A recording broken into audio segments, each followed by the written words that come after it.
In a world where language often divides us, where social status creates invisible barriers, and where assumptions shape our reality, sometimes the most profound connections happen in the most unexpected moments. What happens when a single question, spoken in a mother tongue, reveals hidden depths in the most overlooked person in the room? What happens when understanding transcends position, when wisdom emerges from the shadows, and when a simple conversation changes everything we thought we knew about worth and value? This is the story of how one Arabic question, asked by a powerful man in a room full of educated professionals, was answered only by the person everyone had learned to ignore. It's about the moment when language became a bridge instead of a barrier, when respect was earned not through titles but through genuine human connection, and when an entire room full of people discovered that sometimes the most valuable voices are the ones we've trained ourselves not to hear.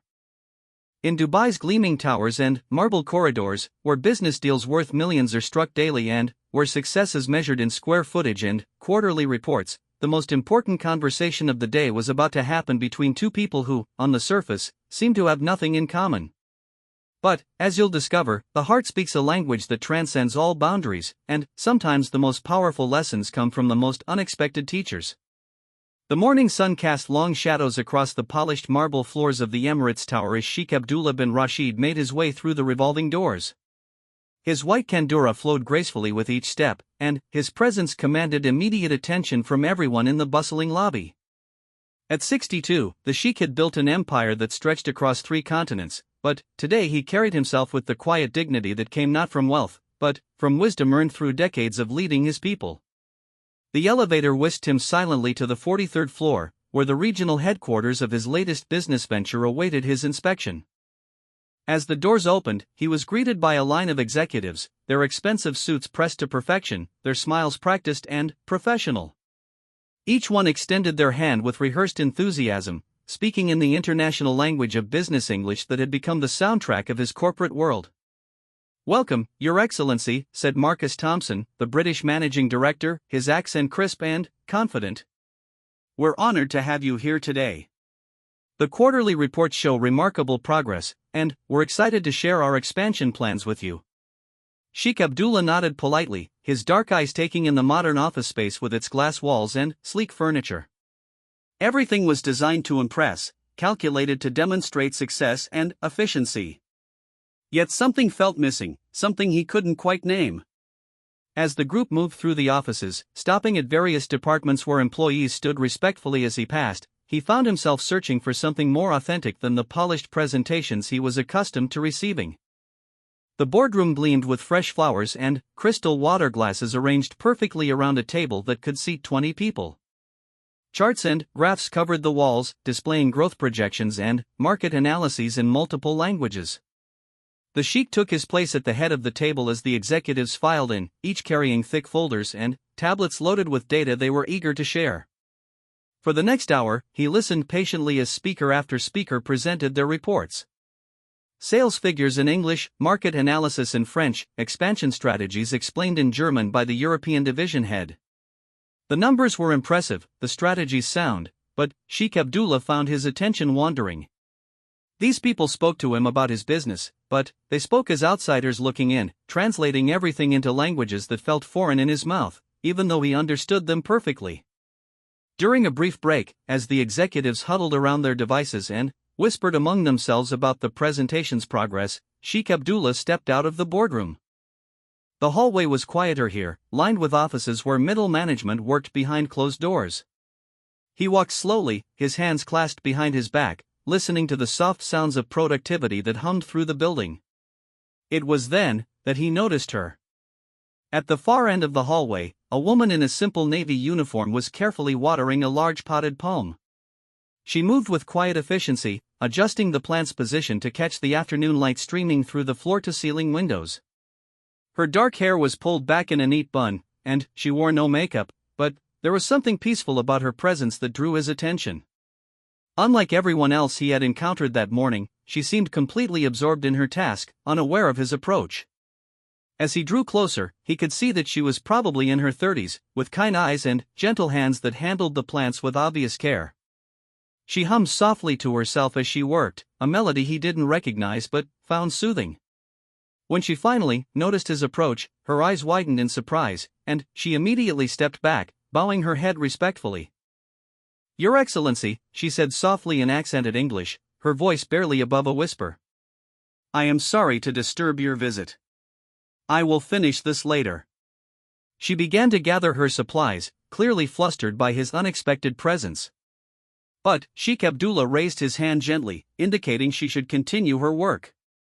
Something about her genuine demeanor, so different from the calculated professionalism he had been experiencing all morning, made him want to linger in this quiet corner of his building. "Please, continue," he said in English, his voice kind. "You care for all the plants in the building?" She nodded, still not quite meeting his eyes. "Yes, sir. Every morning and evening. The plants, they need attention like people. Water, light, gentle words sometimes." He smiled at this, charmed by her simple philosophy. "And where are you from originally?" "From Lebanon, Your Excellency. I came here 5 years ago to work and send money to my family back home." Her English was careful, each word chosen with precision, but he could hear the musical accent of her homeland underneath. Sheikh Abdullah found himself genuinely curious about this woman who tended to his plants with such obvious devotion. In a building full of people eager to impress him with numbers and projections, here was someone whose work was purely about nurturing and care. As he watched her gentle ministrations to the palm tree, adjusting its position and checking its leaves for any signs of distress, he was reminded of his grandmother's garden in the desert, where every plant was precious and required individual attention to survive. The sound of approaching footsteps echoed down the hallway, and Marcus Thompson appeared, slightly out of breath and clearly concerned about his important visitor wandering off alone. "Your Excellency, we're ready to resume the presentation. The financial projections for next quarter are particularly impressive, and we'd love to get your thoughts on our proposed timeline for the expansion into the African markets." Sheikh Abdullah nodded but didn't immediately follow. Instead, he looked back at the woman, who had returned to her work but was clearly listening to their conversation. An idea began to form in his mind, sparked by something he couldn't quite articulate. All morning, he had been listening to people talk about his business, his investments, his future plans, but all in languages that, while familiar to him, weren't the language of his heart. "I'll be there shortly," he told Marcus, who hesitated for a moment before nodding and heading back toward the boardroom. As the sheikh stood there in the quiet hallway, watching this Lebanese woman care for his plants with such tenderness, he realized what had been missing from his morning. Authenticity. Connection. The kind of genuine human interaction that transcended job titles and quarterly reports. Everyone else had been performing for him, but she had simply been herself, focused on her work and unaware that her quiet dedication was more impressive than any presentation he had sat through. The afternoon sun shifted, casting new patterns of light across the marble floor, and Sheikh Abdullah made a decision that would surprise everyone in that gleaming tower. Instead of returning immediately to the boardroom where charts and graphs waited to be explained in multiple foreign languages, he would ask a simple question. But he would ask it in Arabic, the language that connected him to his roots, to his identity, to the part of himself that sometimes felt lost in the international world of business. Walking back toward the boardroom, he felt a lightness in his step that had been absent all morning. Behind him, he could hear the soft sounds of the woman continuing her work, humming her gentle melody as she moved from plant to plant. In a few minutes, he would discover whether anyone in that room full of accomplished professionals could meet him in the language of his heart, or whether the only genuine connection he would find in his own building would be with the woman who tended his plants in the hallway. The boardroom doors opened before him, and 20 expectant faces turned in his direction. The afternoon's presentations were about to begin, but first, Sheikh Abdullah had a question of his own to ask. A simple question in Arabic that would reveal far more than any quarterly report ever could about who truly understood the heart of the man behind the business empire they all worked so hard to impress. Sheikh Abdullah entered the boardroom with a different energy than before.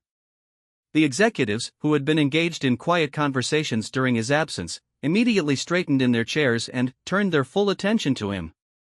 Marcus Thompson stood up, ready to launch into the next segment of their carefully planned presentation, but the Sheikh gestured for him to remain seated. "Before we continue with the reports," Sheikh Abdullah said, his voice carrying across the room with quiet authority, "I would like to share something with all of you. The room fell silent except for the soft hum of the air conditioning system.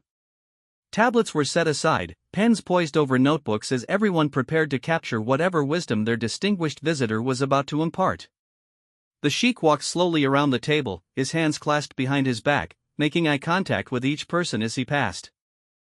This morning, I have listened to excellent presentations in English, French, and German.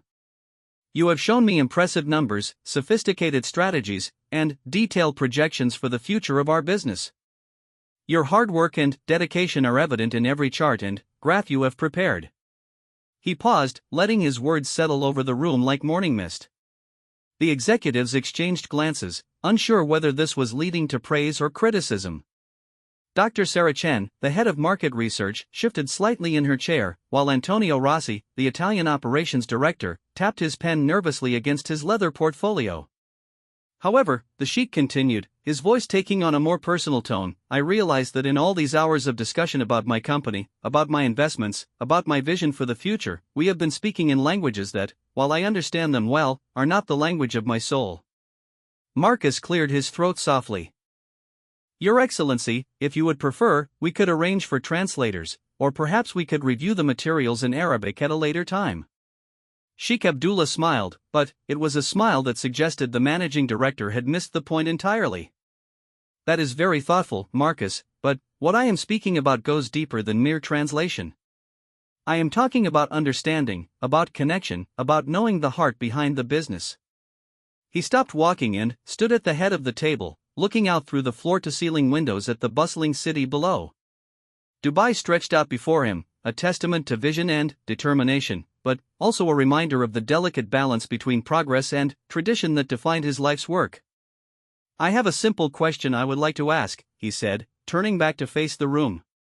It is not about quarterly projections or market analysis. It is a question about life, about family, about the things that matter most to us as human beings before we are executives and professionals. The room remained silent, but there was a tension now, an anticipation that suggested everyone understood something significant was about to happen. Sheikh Abdullah drew in a breath and spoke in clear, melodious Arabic. The question hung in the air like incense in a mosque. What truly makes you happy at the end of each day when you return home? For several long moments, the silence stretched across the boardroom. Eyes darted around the table as the executives processed what had just happened. Some looked puzzled, others embarrassed. Dr. Chen bit her lip and looked down at her hands. Antonio shifted in his seat and glanced at Marcus, who was clearly struggling to formulate a response. Your Excellency, Marcus began hesitantly, I'm afraid my Arabic isn't strong enough to fully understand your question. Perhaps if you could. Entschuldigung, interrupted Klaus Müller, the German division head, his face flushing slightly. Ich spreche kein Arabisch. I don't speak Arabic, he explained unnecessarily in German, as if his confusion had caused him to forget they had been conducting the meeting in English. One by one, the other executives began to murmur their apologies.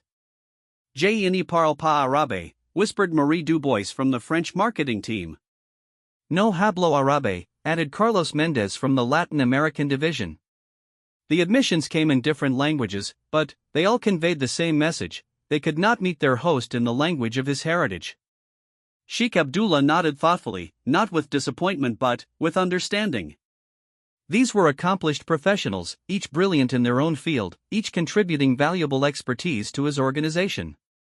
Their inability to speak Arabic didn't diminish their worth or their contributions. But it did highlight something important about the nature of connection and communication that went beyond business efficiency. It is perfectly fine, he assured them, his voice warm and understanding. You are all exceptional in your areas of expertise, and your contributions to our success are invaluable. My question was not a test of your linguistic abilities. But, even as he spoke these reassuring words, Sheikh Abdullah felt the familiar distance that sometimes arose in his international business dealings. It wasn't anyone's fault, but there was something about conducting all of his most important conversations in languages other than his mother tongue that sometimes made him feel like he was viewing his own life through a translator's lens. As he was about to repeat his question in English, there was a soft knock on the boardroom door. Marcus looked annoyed at the interruption during such a crucial meeting with their most important stakeholder, but Sheikh Abdullah, curious about who might be requesting entry, nodded for the door to be opened. The door opened quietly, and the Lebanese woman from the hallway stepped inside, carrying a small tray with fresh tea glasses and a pot of traditional Arabic tea. Her eyes were respectfully downcast, and she moved with the same quiet efficiency he had observed earlier. The executives barely glanced at her, accustomed to the invisible presence of service staff during their meetings. She moved silently around the table, placing the delicate glasses before each person and filling them with the aromatic tea. The scent of cardamom and mint filled the boardroom, adding a touch of warmth to the sterile corporate environment. When she reached Sheikh Abdullah's place at the head of the table, she paused and looked up briefly, meeting his eyes with a gentle acknowledgement. It was then that something remarkable happened. As she prepared to leave the room, having completed her service, she paused near the door. Her head was still bowed respectfully, but her voice, though soft, was clear and confident as she spoke in fluent, beautiful Arabic. True happiness comes from seeing my children sleep safely, from knowing that my honest work helps build their future, and from the quiet moments in the evening when I speak with my mother in Lebanon and hear in her voice that she is proud of me. The effect on the room was immediate and profound. Every conversation stopped. Every pen was lowered. Every executive turned to look at this woman who had just provided the most eloquent and heartfelt response to their host's question. But, more than that, she had done something none of them could do. She had met Sheikh Abdullah in the language of his heart, speaking not just Arabic words but expressing the kind of deep, personal truth that transcended business presentations and quarterly reports. Sheikh Abdullah's face lit up with genuine surprise and delight. Here, in his own boardroom, surrounded by highly educated professionals from around the world, the only person who could engage with him in his native language was the woman who tended his plants and served his tea. But, more importantly, her answer revealed a depth of character and wisdom that spoke to values he held dear: family, honest work, and the respect between generations. The silence that followed was different from the earlier uncomfortable quiet when no one could understand his question. This was the silence of recognition, of a moment when everyone in the room realized they had just witnessed something significant. The executives looked back and forth between their distinguished visitor and the woman by the door, beginning to understand that they were observing not just a linguistic exchange, but a human connection that went far deeper than anything they had shared in their morning of presentations. Sheikh Abdullah rose from his chair, his movement graceful and deliberate. The Lebanese woman remained by the door, her composure maintained but her eyes showing a mixture of surprise and quiet pride at having been able to participate in this unexpected moment of cultural and personal exchange in a room where she was accustomed to being invisible. The silence in the boardroom stretched for several heartbeats as Sheikh Abdullah processed the profound simplicity and honesty of the response he had just heard. Here was a woman who understood not just his language, but the spirit behind his question. While the executives had fumbled for translations and apologies, she had responded with the kind of authentic human truth he had been seeking all morning. "May I ask your name?" Sheikh Abdullah said gently in Arabic, his voice carrying a warmth and respect that caused several executives to sit up straighter in their chairs, sensing a shift in the dynamics of the room.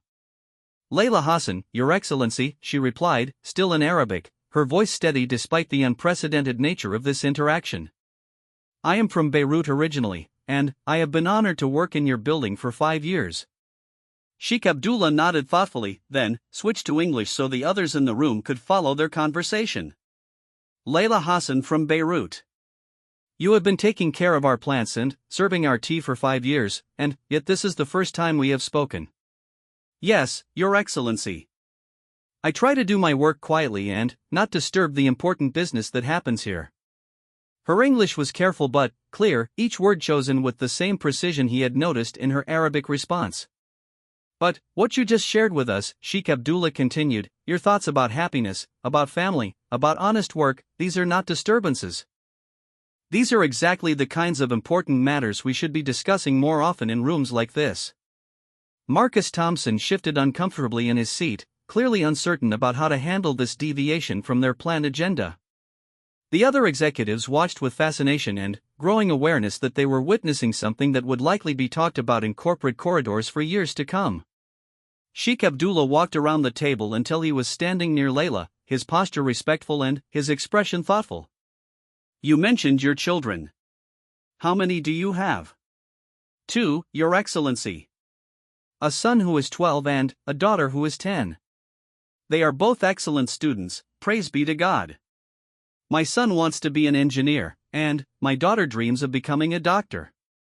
The pride in her voice was unmistakable, the same pride that resonated in homes from Lebanon to Morocco, from Egypt to the Emirates, wherever parents sacrificed for their children's future. "And your mother in Lebanon? You speak with her often?" "Every Friday evening, Your Excellency, after the children finish their homework.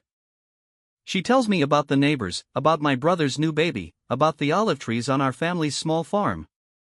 And I tell her about Dubai, about the kindness of the people here, about how the city grows more beautiful each year." Her eyes brightened as she spoke, and, for a moment, the formal boundaries of the corporate setting seemed to dissolve. Sheikh Abdullah smiled, a genuine expression that transformed his distinguished features. "The olive trees.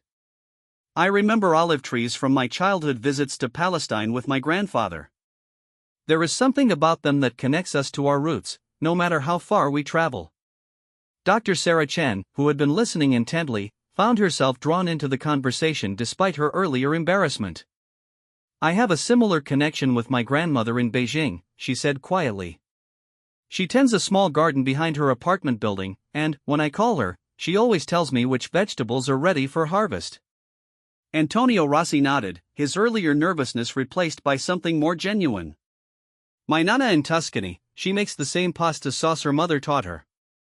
When I smell basil now, even here in Dubai, I think of her kitchen." What followed was remarkable. One by one, the executives began sharing their own connections to family, to tradition, to the simple things that brought them joy at the end of long days filled with meetings and deadlines. Klaus spoke about his father's workshop in Bavaria, where hand-carved wooden toys still brought children delight in an age of digital entertainment. Marie shared memories of her grandmother's garden in Provence, where every herb had both culinary and medicinal purposes passed down through generations. Sheikh Abdullah listened to each story with the same attention he had given to their morning presentations, but this time his engagement was different. This time, they were sharing not just professional competencies but human experiences that resonated with universal themes of love, sacrifice, continuity, and hope. "This," he said finally, his voice carrying quiet authority, "this is what I was searching for this morning. Not criticism of your excellent work, not dissatisfaction with your presentations, but connection to the human heart that drives all of our endeavors." He looked around the room, his gaze taking in each face, then settling again on Layla, who had remained standing quietly by the door throughout the extended conversation. "Layla, you have taught us something important today. You have shown us that wisdom and insight are not limited to corner offices and advanced degrees. You have demonstrated that the ability to connect with others' experiences, to respond with authenticity and heart, is a gift that transcends job titles." "Your Excellency is too kind," Layla replied modestly, but there was a quiet dignity in her bearing that suggested she understood the significance of what had transpired. Sheikh Abdullah turned to Marcus Thompson, whose expression had evolved from confusion to admiration throughout the afternoon's unexpected turn. "Marcus, I would like you to arrange for Layla to receive English language training if she is interested, and perhaps Arabic language classes for our staff members who would like to better understand the culture of this region." "Of course, Your Excellency." "I think that's an excellent initiative," Marcus replied, and, for the first time all day, his enthusiasm felt completely genuine rather than professionally calculated. "Furthermore," Sheikh Abdullah continued, "I would like to establish regular monthly meetings where we discuss not just business metrics but the human elements that drive our success. Our employees' connections to their families, their communities, their traditions. These connections inform their work in ways that no amount of technical training can replicate." Dr. Chen raised her hand tentatively. "Your Excellency, if I may suggest, perhaps we could also invite different staff members to these meetings, not just senior management. There might be other perspectives and insights we've been missing." "An excellent suggestion, Dr. Chen. Diversity of perspective includes diversity of experience and position within our organization." Sheikh Abdullah's approval was evident in his warm tone. As the afternoon sun began to cast longer shadows through the boardroom windows, Sheikh Abdullah reflected on the unexpected journey this day had taken. He had arrived that morning prepared for the usual routine of corporate presentations and strategic discussions.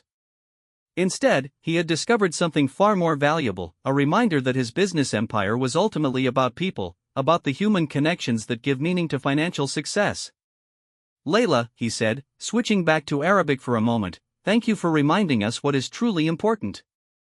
"It was my honor to share, Your Excellency," she replied in Arabic, then added in English for everyone's benefit, "and it gives me great happiness to know that my children will grow up in a world where understanding between people is valued as much as business success." The meeting that had begun with quarterly reports and expansion strategies ended with something unprecedented, a room full of successful professionals who had rediscovered the importance of human connection in their work. They had learned that sometimes the most profound insights come from unexpected sources, and that the ability to bridge cultural and linguistic differences is one of the most valuable skills in an increasingly interconnected world. As the executives began gathering their materials, their conversations continued to center not on the presentations they had prepared but on the stories they had shared and the connections they had discovered. Layla quietly collected the empty tea glasses, but now her movements were acknowledged with grateful nods and words of thanks from people who had previously barely noticed her presence. Sheikh Abdullah remained in the boardroom for a few minutes after the others had left, looking out at the city skyline as the late afternoon light painted the buildings in shades of gold and amber. Dubai stretched before him, a city built on the dreams and hard work of people from dozens of countries, each contributing their own traditions and perspectives to create something entirely new. His simple question in Arabic had been answered by only one person, but that answer had opened a door to understanding that enriched everyone in the room. Sometimes, he reflected, the most important business lessons have nothing to do with profit margins and everything to do with recognizing the full humanity of the people who make success possible. The sound of soft footsteps in the hallway drew his attention, and he turned to see Layla passing by with her plant care supplies, humming the same gentle melody he had heard earlier. This time, however, several of the executives had lingered in the hallway to speak with her, asking about her children, her family in Lebanon, and her work caring for the building's greenery. In that moment, Sheikh Abdullah knew that his question had accomplished something more valuable than any quarterly report. It had transformed a corporate environment into a human community, and reminded everyone present that the greatest business success comes not from treating people as resources, but from recognizing and nurturing the connections that make us all part of something larger than ourselves.